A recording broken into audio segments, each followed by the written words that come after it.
आदरणीय सभाध्यक्ष महोदय,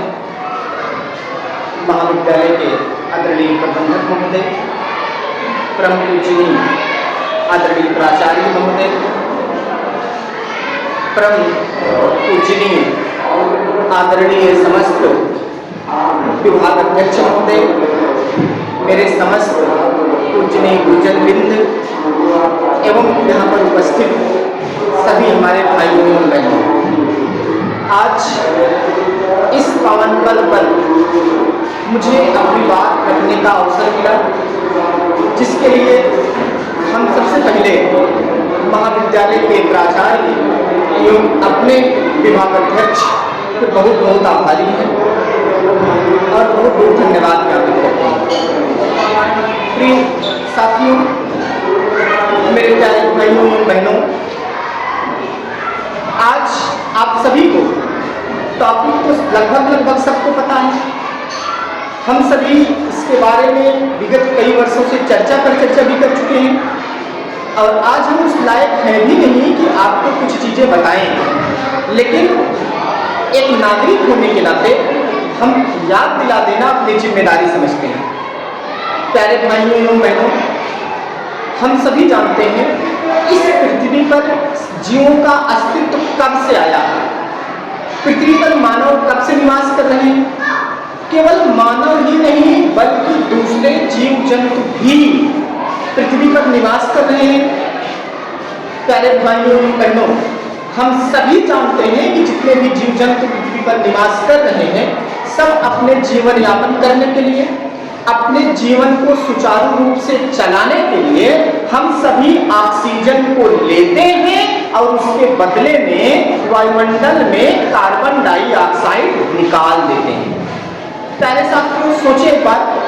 वायुमंडल में जितनी सारी गैसेस हैं,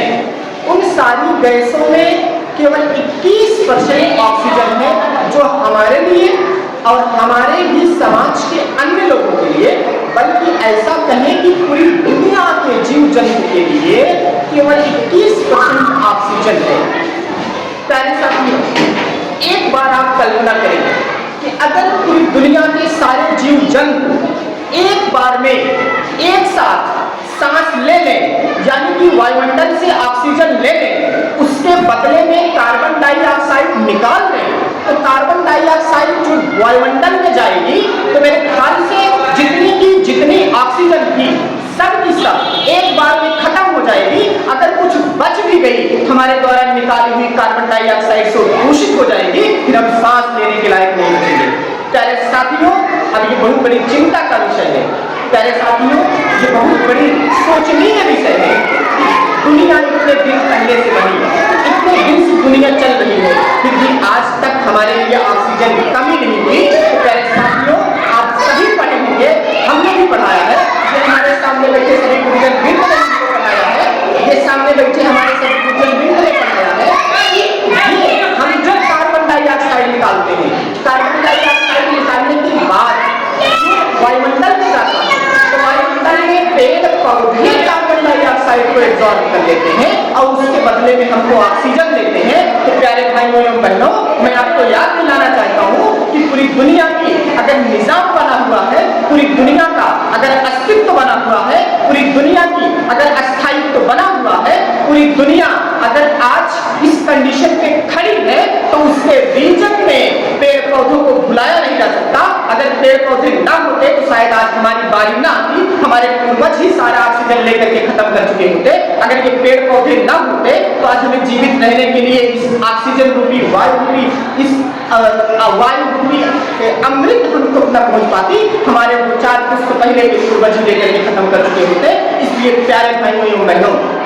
मैं आपसे हाथ जोड़ के निवेदन करता हूं कि पेड़ पौधों को बचाएं, पेड़ पौधों को लगाएं, पेड़ पौधों को तैयार करें, यानी पेड़ पौधे बचेंगे तो पर्यावरण बचेगा, अगर पर्यावरण बचेगा हम आप बचेंगे, हमारी और आपकी आने वाली पीढ़ी बचेगी।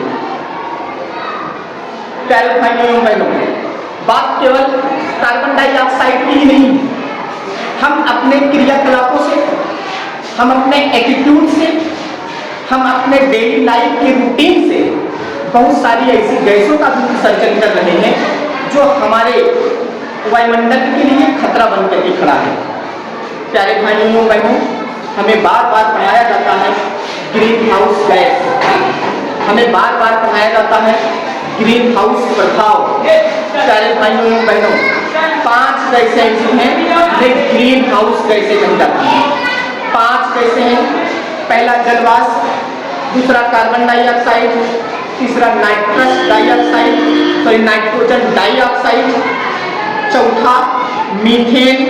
और 5वां हमारा आ जाता है ओजोन। इन 5 गैसों को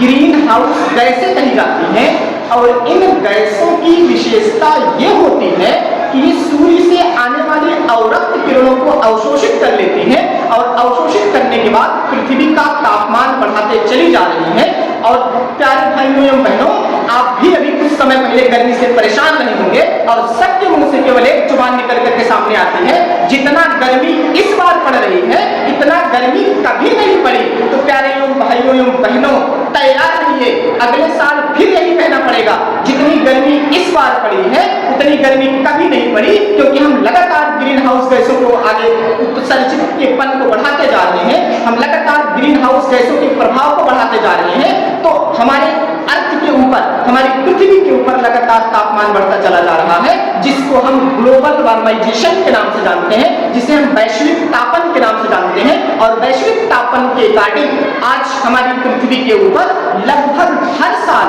1 डिग्री सेल्सियस का तापमान बढ़ता चला जा रहा है। अगर हम इसके लिए न सचेत हुए, हमने पर्यावरण को न बचाया, पर्यावरण में हमने पेड़ पौधों की मात्रा को न बढ़ाई, हमने उत्सर्जित होने वाली इन गैसों को न रोका, तो हमें ये कंडीशन झेलनी पड़ेगी। हम हर साल 1 डिग्री सेल्सियस तापमान को झेलेंगे, कभी दूसरे साल 2 डिग्री सेल्सियस तापमान को झेलेंगे, तीसरे साल 3 डिग्री तापमान को झेलेंगे, चौथे साल 4 डिग्री तापमान को झेलेंगे। और कंडीशन ये होगी कि वेस्ट इंडीज के जैसे लोग हमारे यहाँ भी पैदा होने लगेंगे। प्यारे भाइयों और बहनों,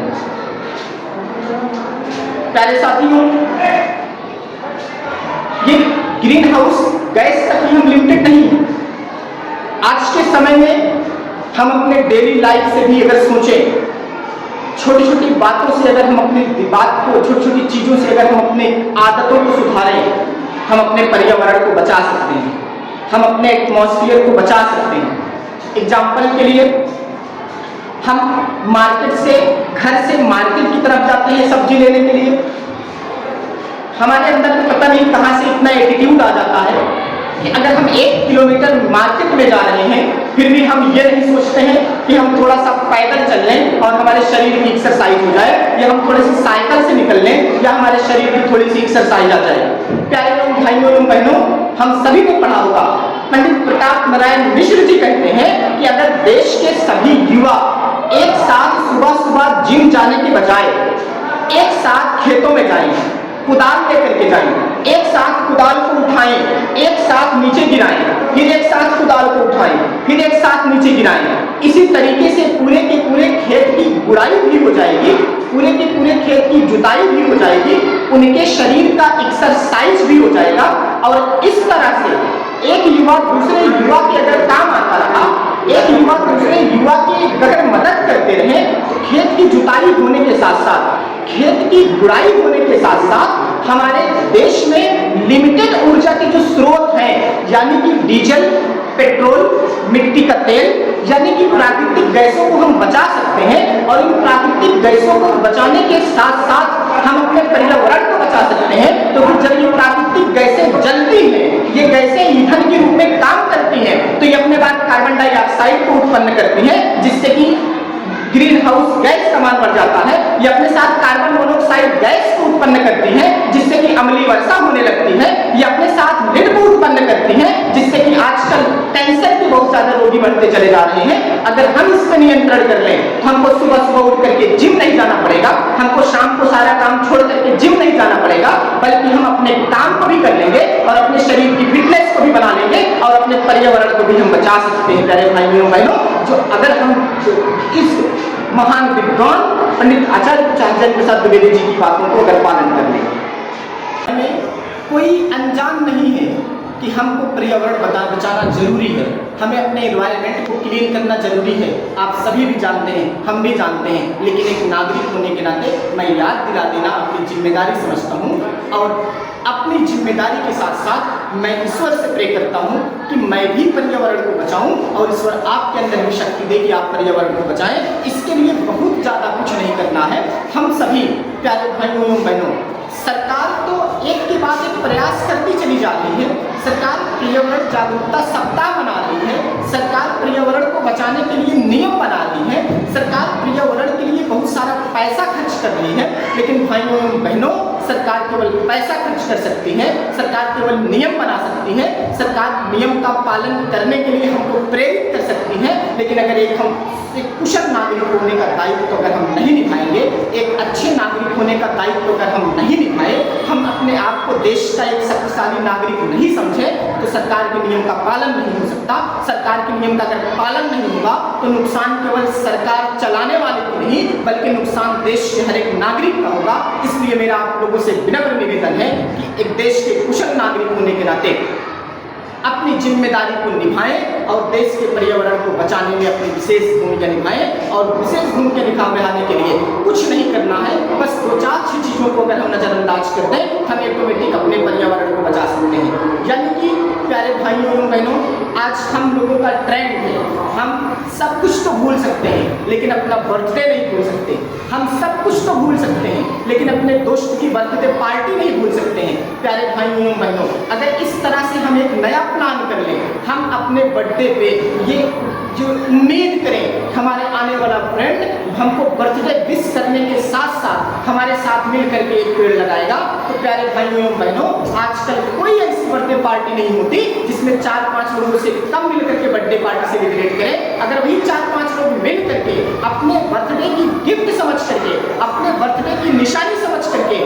एक पेड़ उगा दें, तो हर साल कम से कम एक आदमी के बर्थडे पे 4-5 पेड़ तैयार होकर के खड़े हो जाएंगे। और उसमें से अगर 5 पेड़ हर साल तैयार होते चले जा रहे हैं, हमारे देश की लगभग 150 करोड़ की जनसंख्या है, आप अनुमान भी नहीं लगा सकते कि हमारे देश में पेड़ों की संख्या कितनी हो जाएगी। और जिस दिन पेड़ों की संख्या हमारे यहाँ बन गई, उसी दिन हमारे यहाँ पर्यावरण संतुलित हो जाएगा, उसी दिन हमको फिर से लेने के लिए कुशल ऑक्सीजन मिल जाएगी। हमें हॉस्पिटलों में ऑक्सीजन सिलेंडर के लिए लाइन नहीं लगाना पड़ेगा, हमें हॉस्पिटलों में जाकर के ऑक्सीजन सिलेंडर के लिए रिक्वेस्ट नहीं करनी पड़ेगी। हम अपने एटमॉस्फेयर को क्लीन कर लेंगे, हम वैश्विक तापन को कंट्रोल कर लेंगे, हम वैश्विक तापन की जो जंग को झेल रहे हैं उससे बच जाएंगे। क्योंकि दोस्तों, पर्यावरण वैज्ञानिकों का कहना है एक पेड़ 30 एसी के बराबर होता है, एक पेड़ 30 एसी के बराबर होता है। अगर हम अपने बर्थडे पे 5 पेड़ भी तैयार करवा दें तो लगभग हम कम से कम 150 एसी तैयार करवा देंगे, जो राह चलते हुए राहगीर को एसी की हवा प्रदान करेगी,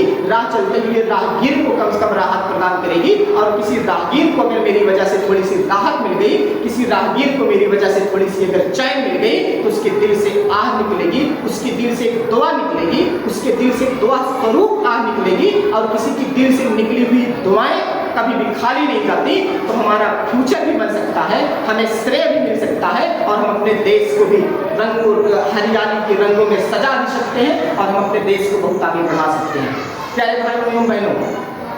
बहुत सारी हमारे पीछे बहुत सारे वक्ताओं की लाइन लगी है, बहुत सारे लोगों की लाइन है, और मैं उन समय के अभाव को ध्यान में रखते हुए मैं ही अपनी वाणी को विराम देता हूँ। तब तक के लिए फिर मुझे कोई अवसर मिले, तब तक के लिए मैं अपनी वाणी को मां सरस्वती के चरणों में विश्राम देता हूँ। जय हिंद, जय भारत, पर्यावरण की